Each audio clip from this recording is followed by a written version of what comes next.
धान के खेतों से इनमें से कौन सी गैस निकलती है, बताइए। तो धान के खेतों से इनमें से कौन सी गैस निकलती है? मीथेन गैस निकलती है, जो कि एक सफोकेटिंग गैस है। जो क्या है बच्चा? आपकी एक सफोकेटिंग गैस है। अगला क्वेश्चन देखते हैं जरा एक बार। नेक्स्ट क्वेश्चन क्या रहेगा? उद्विकासवाद का पिता किसे कहा जाता है? उद्विकासवाद का पिता किसे कहा जाता है, बताइए।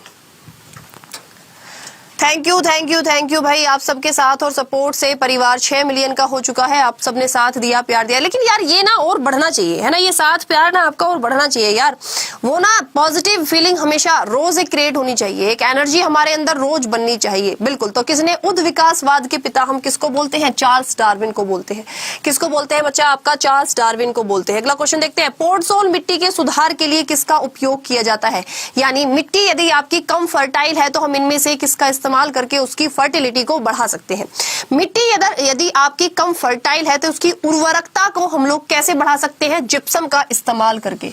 जिप्सम CaSO4.2H2O कैल्शियम सल्फेट का इस्तेमाल करके हम लोग उसकी फर्टिलिटी को बढ़ा सकते हैं। कैल्शियम सल्फेट का इस्तेमाल करके हम लोग उसकी फर्टिलिटी को बढ़ा सकते हैं। वायु का सबसे मुख्य संगठक कौन सा है? वायु का सबसे मुख्य संगठक कौन सा है? यानी एयर के अंदर इनमें से सबसे ज्यादा कौन सी गैस पाई जाती है? हाइड्रोजन, कार्बन डाइऑक्साइड, ऑक्सीजन या फिर आपकी नाइट्रोजन? या फिर बच्चा क्या आपकी नाइट्रोजन? बताइए सबसे ज्यादा। एक बच्चा सीमा कह रही है कि गुरु माँ तब केक खाने के लिए मिलेगा ना? बेटा आप अपना सिलेक्शन ले लीजिए, आप जहां बोलोगे हम आपको पार्टी दे देंगे, है ना। देखो भाई, मुझे अच्छी तरह से याद है जब हमारा रिजल्ट आता था 11th का, 12th का या ग्रेजुएशन का, किसी भी चीज का सेमेस्टर का यदि रिजल्ट आया था तो हम अपने टीचर्स को मिठाई खिलाते थे। लेकिन आजकल उल्टा हो गया है। आजकल ना बच्चे, चाहे पेड क्लास है या यूट्यूब क्लास है, बच्चे बोलते हैं कि मैम जब हमारा सिलेक्शन हो जाएगा तो हमें पार्टी मिलेगी क्या?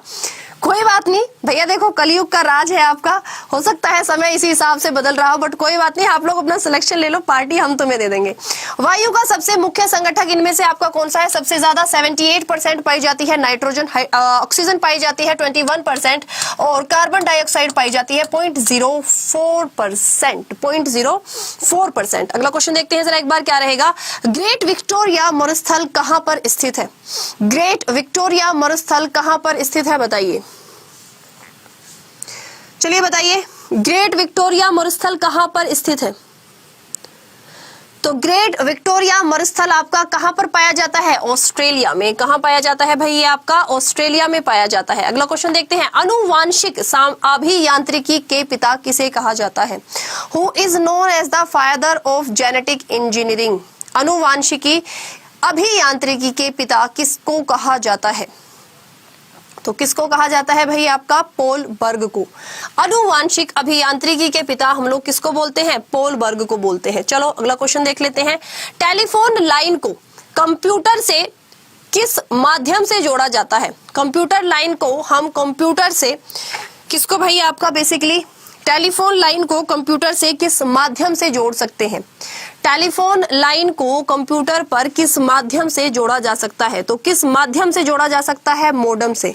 किस माध्यम से जोड़ा जा सकता है बच्चा? आपका मोडम से जोड़ा जा सकता है। अगला क्वेश्चन देखते हैं जरा एक बार। नेक्स्ट क्वेश्चन क्या रहेगा?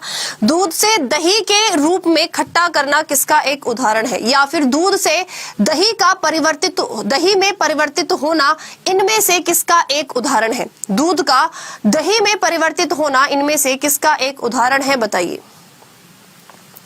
फटाफट बताइए। तो दूध का दही में चेंज होना क्या कहलाता है? आपका फर्मेंटेशन कहलाता है, यानी कि किण्वन कहलाता है। और किसके जरिए होता है ये? लैक्टोबैसिलस बैक्टीरिया दूध को दही में परिवर्तित करते हैं। और दही के अंदर कौन सा बैक्टीरिया पाया जाता है? तो लैक्टोबैसिलस बैक्टीरिया ही पाया जाता है। किडनी के मूलभूत निर्माण और कार्य की इकाई क्या है, बताइए।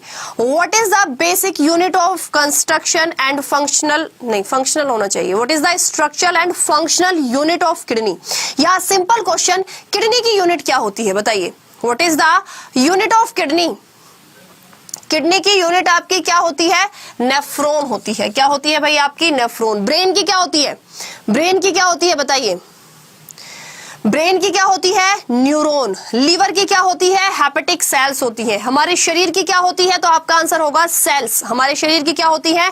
सेल्स होती है। ओके, चलिए अगला क्वेश्चन देखते हैं जरा एक बार। नेक्स्ट क्वेश्चन क्या रहेगा? बच्चों को काली खांसी के प्रति प्रतिरक्षित करने के लिए क्या अंतः पेशीय रूप से दिया जाता है, यानी काली खांसी से बचाने के लिए हम इनमें से किस वैक्सीन का उपयोग करते हैं। काली खांसी से बचाने के लिए हम इनमें से किस वैक्सीन का उपयोग करते हैं। तो बच्चों को काली खांसी से बचाने के लिए हम लोग किसका इस्तेमाल करते हैं, BCG का। किसका इस्तेमाल करते हैं, BCG, बैसिलस कैलिमेट ग्यूरिन वैक्सीन का हम लोग इस्तेमाल करते हैं। अगला क्वेश्चन, सॉरी भाई, DPT भाई BCG का होता है आपका, सॉरी बच्चों, BCG होता है टीबी के लिए और काली खांसी के लिए, समझ गई भाई, वूपिंग कफ, इसको क्रॉस करेंगे। DPT, diphtheria pertussis tetanus, diphtheria के लिए पर्ट्यूसिस को हम लोग वूपिंग कफ बोलते हैं, इसीलिए DPT का इस्तेमाल करेंगे, और टिटनेस के लिए भी हम लोग DPT का इस्तेमाल करेंगे। इसको आप लोग करेक्ट कर लेंगे। चलिए जी अगला क्वेश्चन देखते हैं। मानव शरीर में कौन सा भाग पानी का संतुलन बनाए रखता है। हमारे शरीर में वाटर लेवल को बैलेंस करने के लिए इनमें से किस ऑर्गन का इस्तेमाल किया जाता है।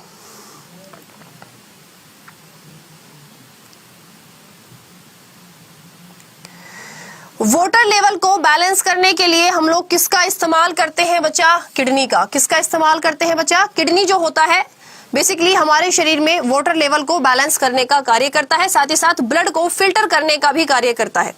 सूर्योदय और सूर्यास्त के समय सूर्य आपको लाल ही क्यों दिखाई देता है, बताइए। सूर्योदय या सूर्यास्त के समय सूर्य आपको लाल ही क्यों दिखाई देता है, लाल, नीला, पीला क्यों नहीं दिखाई देता। चलिए बताइए, लाल ही क्यों दिखाई देता है।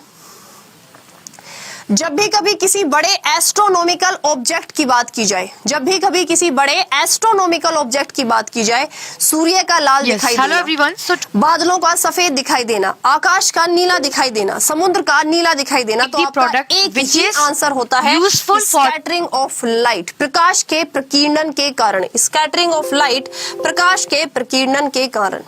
तंत्रिका तंत्र की आधारभूत इकाई क्या है। नर्वस सिस्टम की यूनिट क्या होती है। What is the unit of nervous system? Nervous system की यूनिट क्या होती है बताइए। यार लाइक का रेशो कुछ जम नहीं रहा क्लास में। जिन बच्चों ने लाइक नहीं किया है एक बार लाइक जरूर करेंगे। यार लाइक वाइक का रेशो तो ना तुम खुद ही बढ़ाते रहा करो ऐसे ही अपने आप ही, कहना वहना ना पड़े इन सब चीजों के लिए। एक बच्चा कह रहा है सेल, अभी बताया था अनूप मैंने आपको कि तंत्रिका तंत्र की नर्वस सिस्टम की यूनिट न्यूरॉन होती है और हमारे शरीर की यूनिट सेल होती है। हमारे शरीर की यूनिट सेल होती है।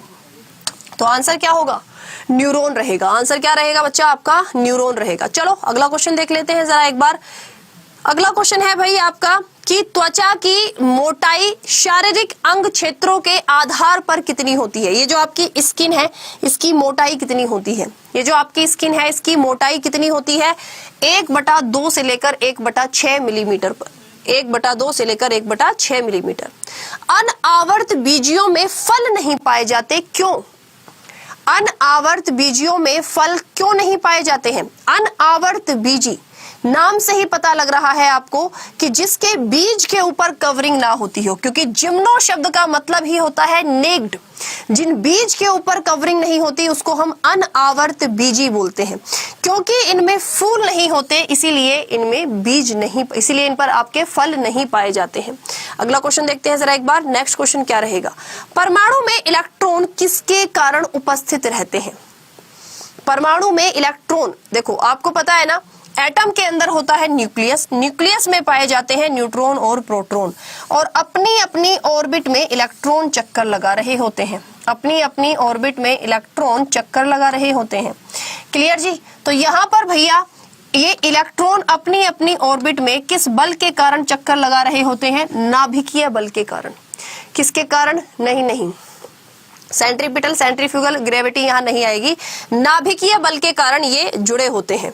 अगला क्वेश्चन देखते हैं, किसी वस्तु की विशिष्ट ऊष्मा किस पर निर्भर करती है। किसी वस्तु की स्पेसिफिक हीट या विशिष्ट ऊष्मा इनमें से किस पर निर्भर करती है बताइए। चलिए जी बताइए फटाफट, किसी वस्तु की विशिष्ट ऊष्मा इनमें से किस पर निर्भर करती है।